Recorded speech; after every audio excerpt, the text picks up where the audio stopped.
Okay, John.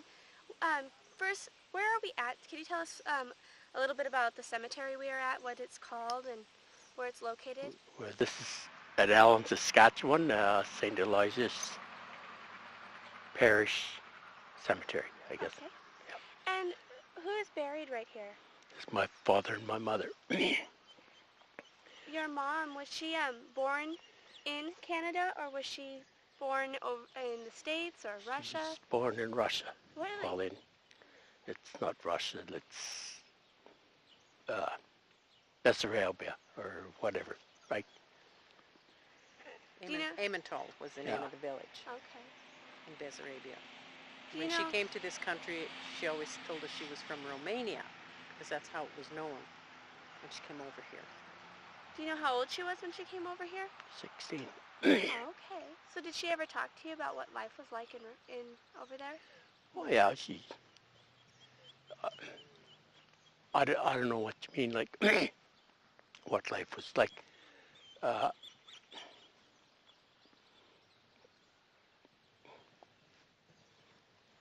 well, Stop for words, are you? yeah, I can't think of it.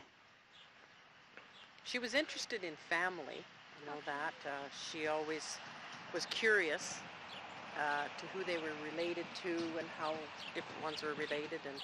And when we put together a history of her family, which is the Moldenhauers, she was able to tell us quite a bit of information. She remembered her grandparents, and she was able to describe what the yard looked like in the village she came from. And so I would draw little pictures, and she would say, no, it was over here, it was over there, whatever. But she was able to do that for us.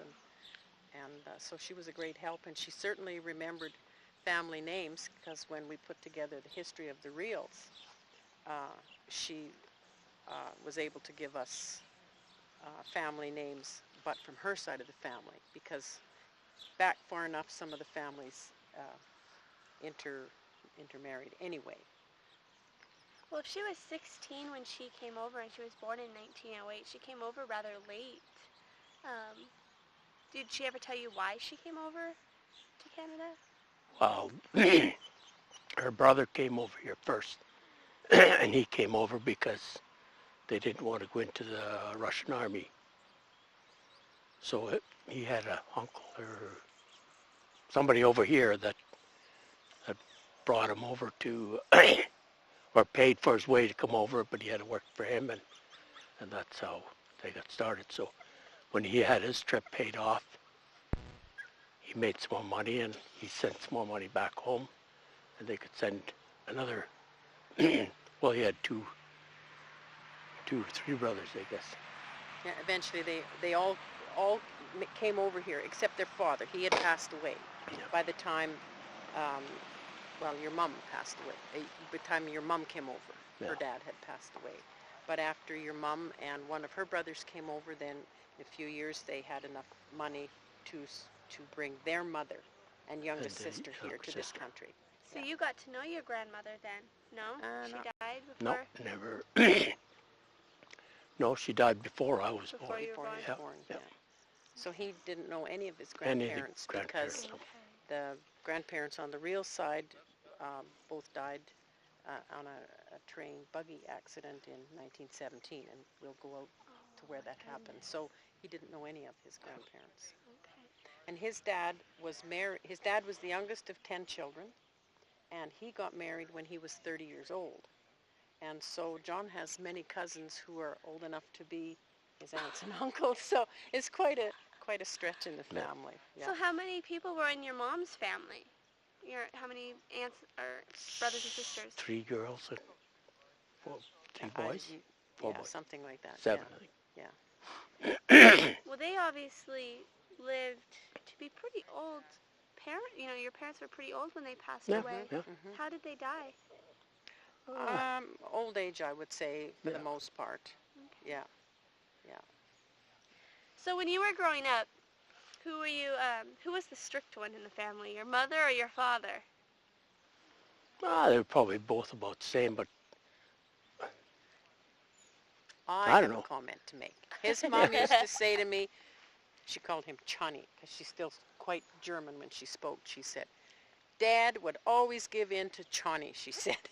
He'd beg to go to town when they had to pick something up, and he'd go along, and he always had candy. And John would have eaten quite a bit of it before he got home. So I don't know if it was because he was the namesake or not. But So John has a sweet tooth, huh? Yep. yeah, he still does. Yeah. His dad, when I got to know the family, which was when we were married in 1965, his dad was very, very soft-spoken, very, very quiet. Didn't Didn't- He listened like He I did. listened like John does. His mom did the talking just Yeah. like I do the talking, but Mom liked to visit. And I liked when we would get together with them is to ask them about the old country or those kinds of things. And I mean, I guess some of those things I don't remember anymore either, but other things I'm glad I wrote down what they did tell me, and we were able to do So some with research. John, did he come over from Russia as well? Mhm. Yeah. Okay. Yeah, the funeral is. 1917. They were And- coming to town like. Well, the farm is we'll About go 4 miles east. and cross the track here, like I explained, and we're going that way into town. So they're just going in for like groceries or something? I'm assuming they were coming to town. Maybe I'm wrong. Maybe they're going home. Well, they were going home when it happened. Was it? Yeah. Okay. They were crossing the track anyway. But I'd like to say, I don't know if they probably went in for groceries or something. Well, or to take the cream in. Like, I just thought, how could they not hear the train whistle? You know, how could they have missed it? And I did find the write-up in the Saskatoon paper about the accident, because this is a fairly main line, you see, so it would have stopped the line. Then I read another article in the same paper that the train times had changed recently or something like that, and I thought, well, that maybe had something to do with it, because in those days everybody knew when the train was coming to town. You had to know because you maybe had to get your cream in, or you had to meet it for the mail for whatever reason. You knew when the train was coming. Not like now, they're sometimes every 15 minutes. well, it seems so. That's all I could think of. Why? So they were on a buggy and with horses? But they said it was storming, right? Also said it like was like a dust storm or Yeah. whatever. Yeah. So they were probably just sitting down. I mean, the horses know where to go, so you just let the Let them horses go. go, yeah. Yeah. And so they figure that, I don't know, the horses probably didn't even stop for the train or whatever. So his dad was 19 years old when this happened. See? And they had just moved here from Lemon, South Dakota, or that Yeah. was their town. Their homestead was actually in North Dakota, but Lemon is right across the border from where their farm was. And they had just moved here these 13. 3-4 years prior, and so there was the 3 boys at home and 2 girls. Caroline probably wasn't married, nor Clementine. And then the girls got married, and your dad got married in 1928, so it was quite a few years later. But the other 2 boys remained bachelors and lived on the farm till the 50s, eh? Yep. So they were able to keep the farm going even though they lost their parents? Yeah. It was a Oh, yeah. struggle because when we were doing some research for family things, they had a struggle. There was I don't know if it was a lien or something put against the land pretty well after their grandparents had been killed. Yeah. I guess because its taxes weren't paid right away or something like that. And then your dad and his 2 brothers, the farm was in their name, and then after his dad married and moved further down to his own place, then it was your 2 uncles' names, right, on the title. So, and now John's brother Still farms. farms Really? the land. Yeah. Yeah. So it's still in the family. Yeah. Well, his other brother farmed it after your uncles died, but Yeah. he's the brother that died in 1974. Sadly, also due to a train tractor collision on the same line further down. Oh, Yeah. So now his other brother, David, still farms the land. Yeah. So it's still in the family, yeah. Yeah. 80 some years. Yeah. Oh my goodness. You mentioned that you had seen a newspaper article on the accident. Mhm. Do you have a copy of that? Probably somewhere. That would be very interesting to look at. I likely just have maybe just the clipping. I That probably would don't be, have the whole page. yeah, but it'd still be very I- neat to look at if you can find it. Okay, well, I'll try that. I know I did, when we did the history on the Riehl's, I know I did put something in to that effect, what I found in the paper, but I'll look for it. Okay. These grandparents, did they come over from Russia? They, Yes, they came Yeah. to the U.S. in 1905. okay. Yeah. Settled in North Dakota, South Dakota border. Yeah. Yep. Yeah. When did they? 3 years before they died, they came up to Canada. Hmm. Yep. So 1914. Somewhere in there, yeah. Okay. They came to the States in 1905, Five. though. Yeah. Yeah. So did your dad ever talk to you about what life was like down there or anything like that? Not really. The land had so many stones, and it was it was so dry down there that nothing would grow. And so we had he had a sister living up here, so this is why they came up here. But I mean, they still got stones here too. So, but I think there was like better farming land. It got a little more rain than it did down Lemon. Did he ever tell you about how they moved up here? Was it quite the move or? No, not that. No, because I back think then we didn't ask. We weren't. we Well, you weren't didn't in. know to ask, Yeah. I guess, or a lot of families, I think, are finding that. Everybody was busy making a living, working, and talking about the old country or those kinds of things. I guess just didn't get to be part of the conversation. No, like we didn't even know he had like any uncles or whatever that came into the States. Like we didn't know any of them until we started writing the book. And by that time, it was pretty much too late to ask Yeah. him, and that was before we started involved with the book. We just were curious about family because they had some old photos, and we were asking who were some of these people, and he did know some of the people, and he knew his dad had all he remembered, he said, was Elena vase. That's all he could remember. So I'm trying to write this down, you know. Later on, we find out that it's Aunt Helen Elena vase. It must be Aunt Helen. Yeah. Vase is.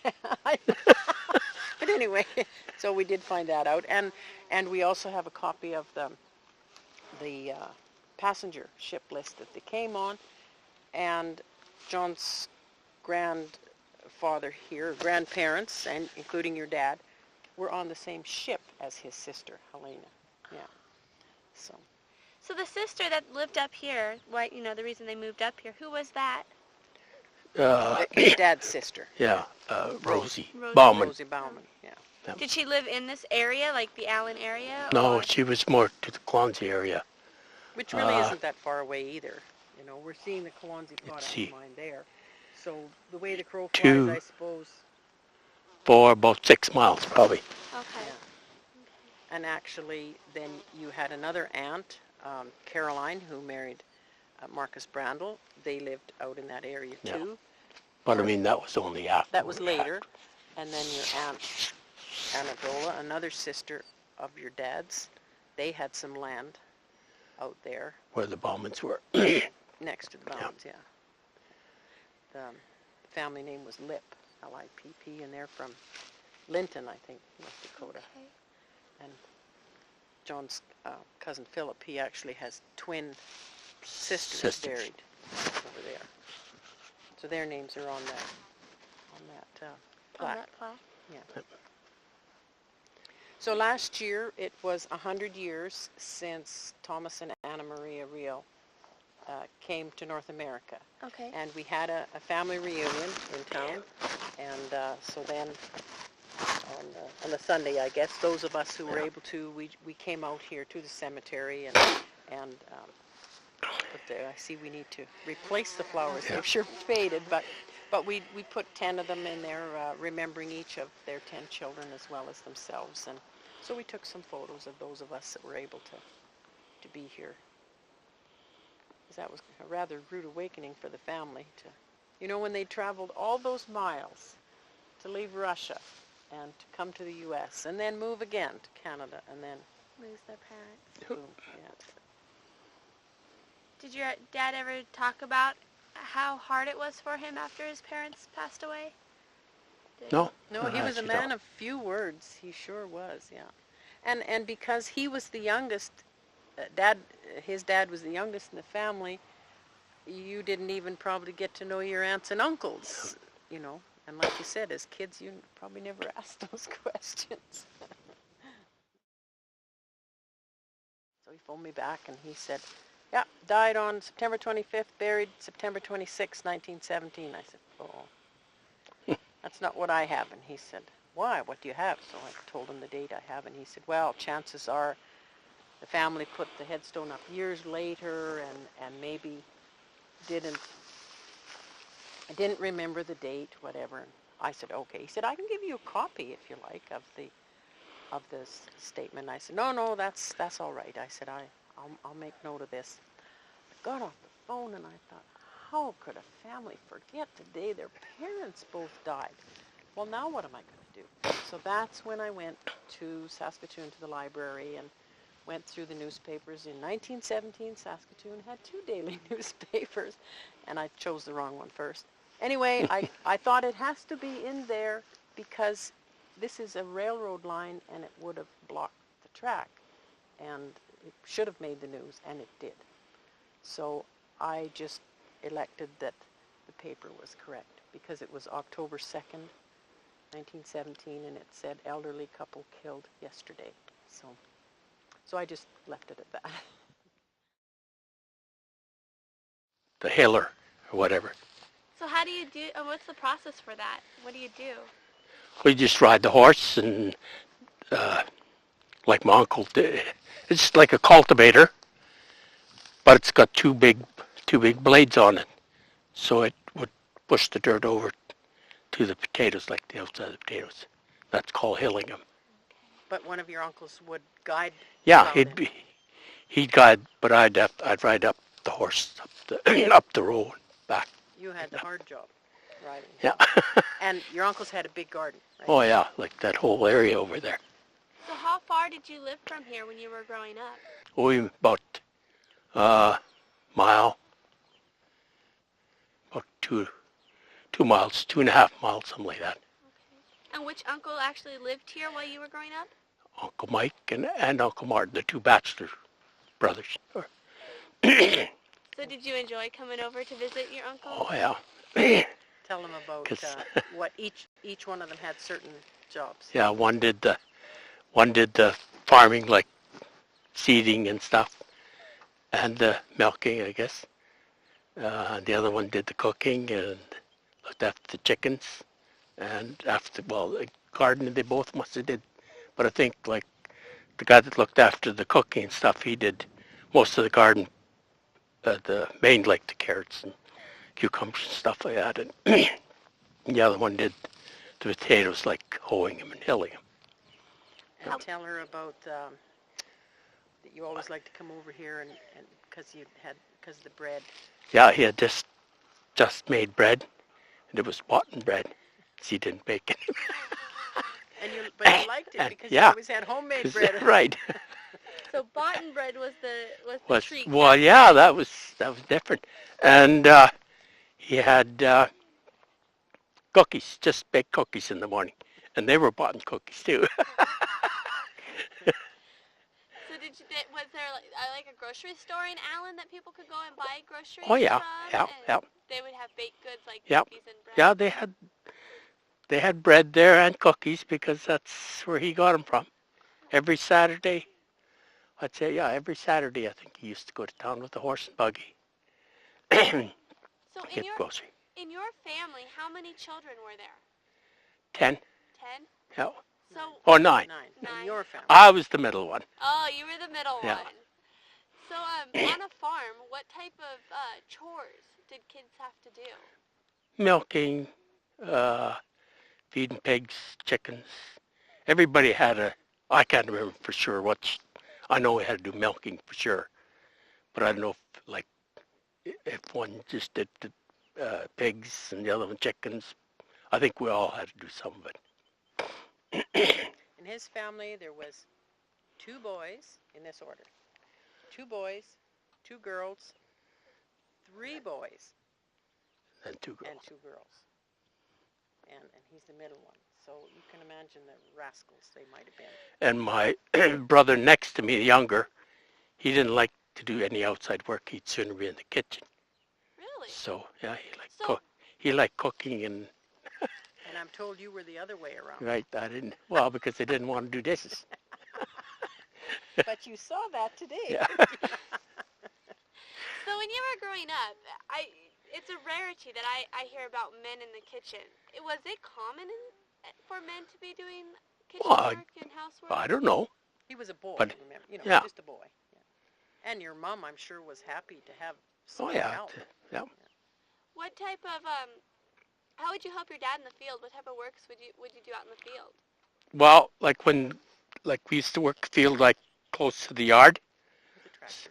the tractor and one way, a 6 foot one way or whatever it was. What type of crops did you have out there? Wheat, oats, barley.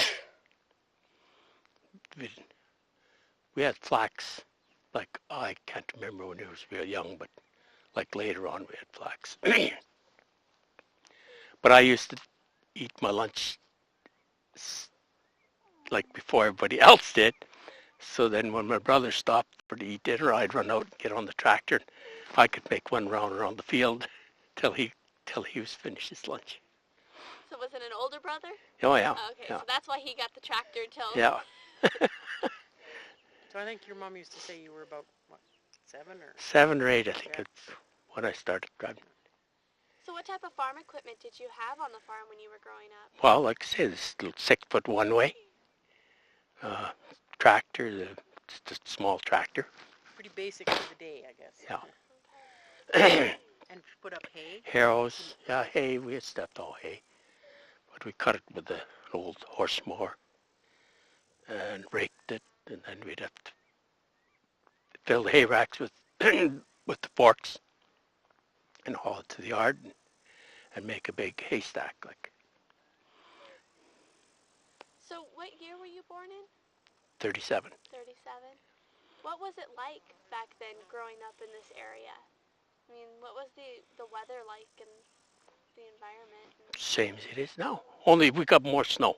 More snow? Yeah, because I mean, in the wintertime, like the trees, they were right full of snow. You couldn't, like, you had a bank maybe 6 or 8 feet high to get out of the yard, and just with horse and sleigh. But I mean, the horses could walk on top of the bank. That's The how. school where he went to school, too, Yeah, is between us and the farm where they lived. So Oh, it's, really? it was about a mile, was it, for you to go a to mile school? and a half and about a mile from here. Yeah. So, Okay.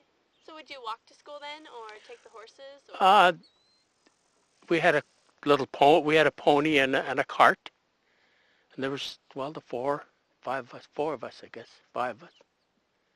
Used to go to school with that. In the wintertime, my dad used to haul us to school with a closed-in sleigh. Did your parents think that education was an important thing for their children to get? Well, Or? yeah, because that's why we moved off the farm.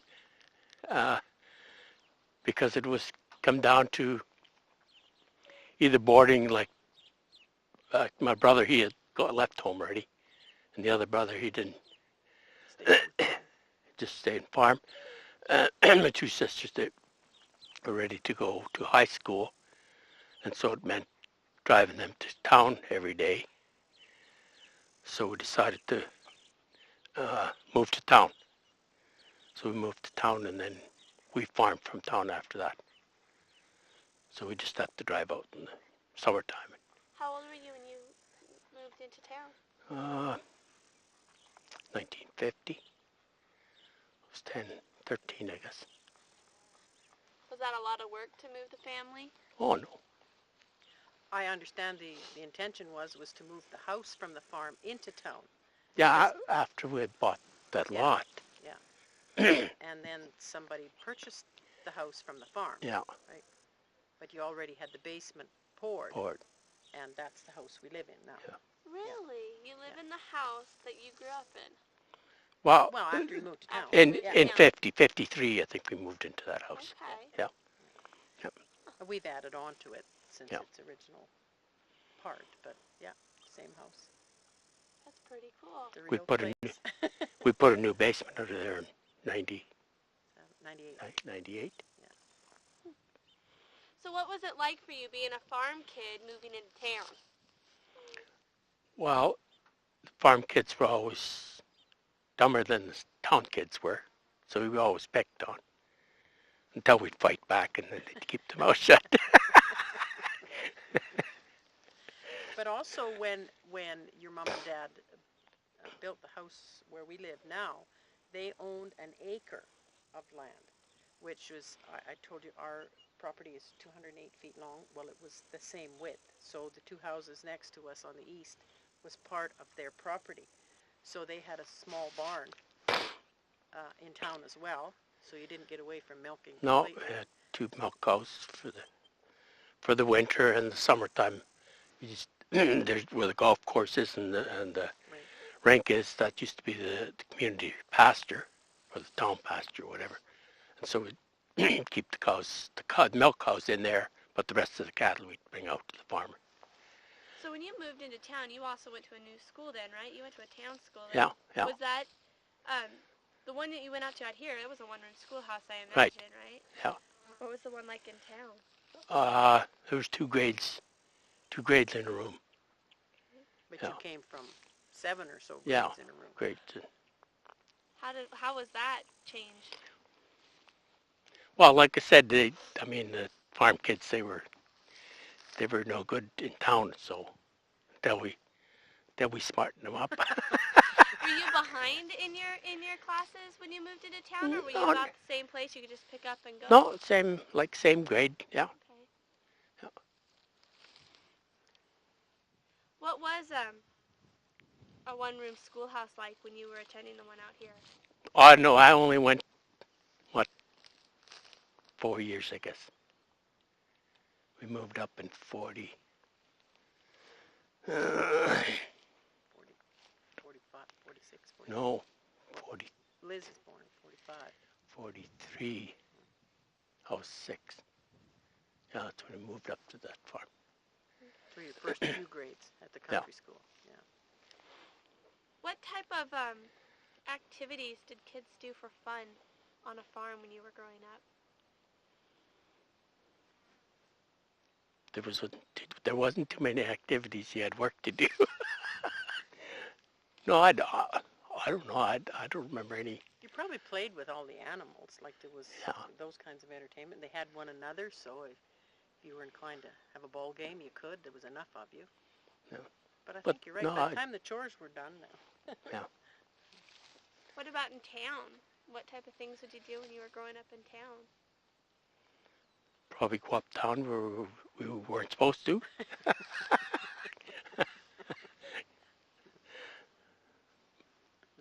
Yeah, there was, well, even in school there was like football or rugby or whatever. But I mean, other than that, You had a skating rink, I guess, in town Yeah. in the wintertime. Yeah.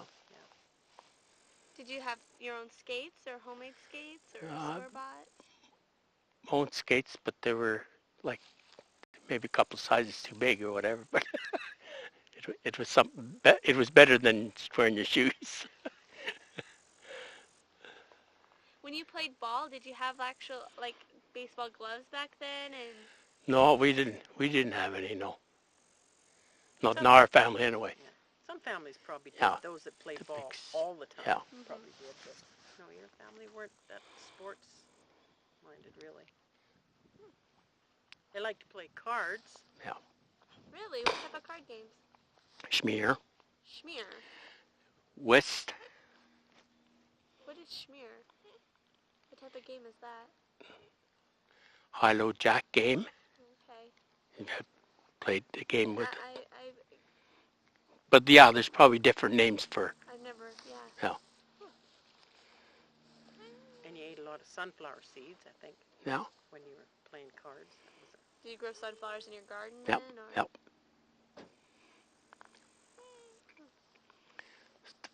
Take them, like, take them up in the attic part or whatever, and lay them out so they'd all dry nice, and then you'd have to take the top stuff off and get the seeds out, and then take them out to the wind, and the ones that had nothing in them, and they'd blow away. So, and then we'd roast them. just on a Put them, flat pan yeah, or something. or no, a pan.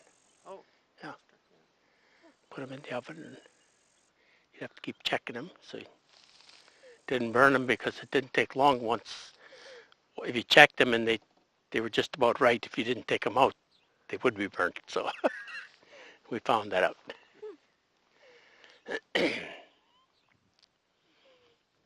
So would you like to look in the house? Yeah, that would be great. Had this little cot right over there against the wall. Kitchen table sat right here. And one bed in there, it was a double bed, I guess. Because when we stayed over here, I used to have to sleep with my uncle, Martin. And he had a feather tick, one of these thick blankets. And this was summertime. I mean, he had that feather tick on the bed summer and winter. That would be warm. But then who slept in there? I said Uncle Martin slept in there. Pardon me. But your grandparents, we don't know. I know. It's But just when the only a two-room grandparents- house. When the grandparents moved here, they had 3 sons and 2 daughters. Two daughters. And them. So I guess they didn't worry about things like that, did they? No, they said they used to have blankets hanging up upstairs to divide the room up, or whatever. I mean, it's just a wide open room upstairs now. No insulation. No insulation, right? See the boards? I think it's interesting. The ceilings were done in boards like that, painted. Yeah. The wallpaper. I don't know what you call it around, the type of oilcloth or something, partway around. Well, it's actually got like a gunny sack stuff with, Oh, it is too. and I don't know if it's glue they made up and It's like burlap. smeared it on or whatever. I don't know. So next year, 2007, this old house has been standing a long time. So how long did people live in this house? Like, what was the last year it was actually? Till 1955, 6, I think, when they moved to town. The 2 uncles. So it's been standing for a while. 50 years without anybody. Oh, yeah. Looks pretty good for standing Oh, 50 yeah. years without it. Yep. And the barn, that's original too. And you said the 2 sides. The 2 lean-tos they were on there. They were on there too. We should go get some shots of the barn real quick.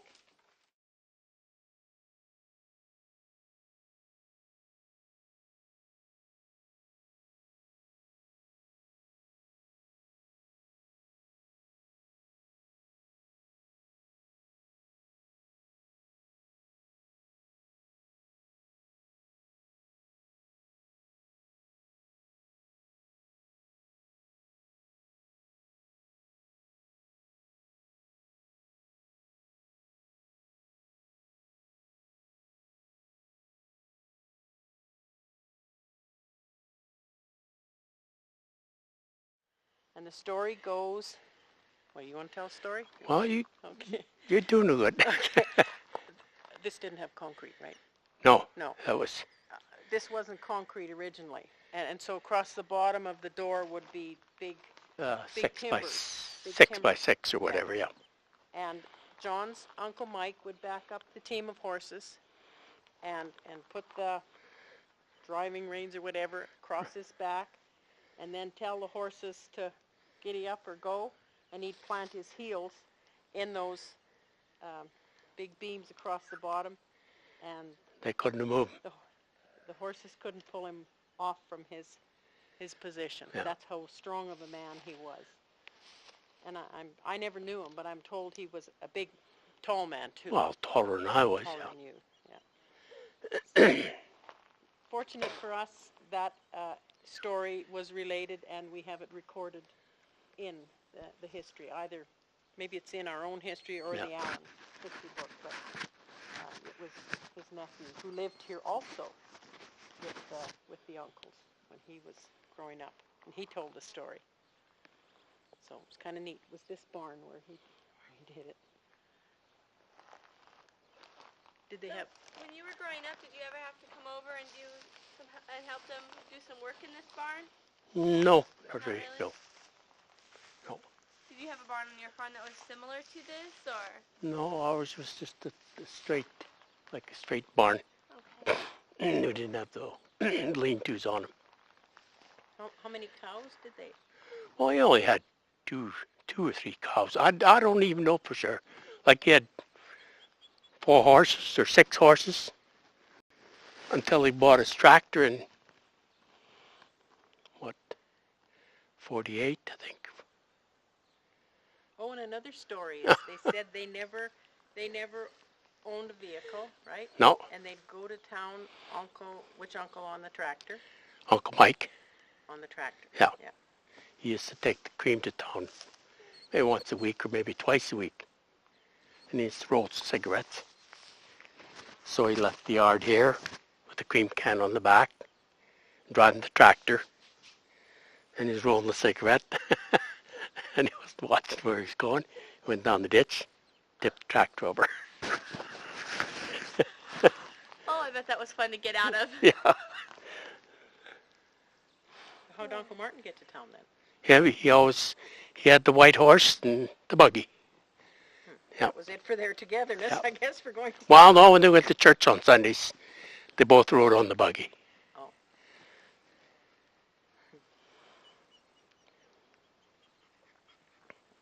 Everybody did their own thing, I guess, then, Yeah. too. Well, Enough. anything else around here that we should get in the shots before we head back? Or? Well, these are the only 2 buildings Yeah. of his grandparents that are still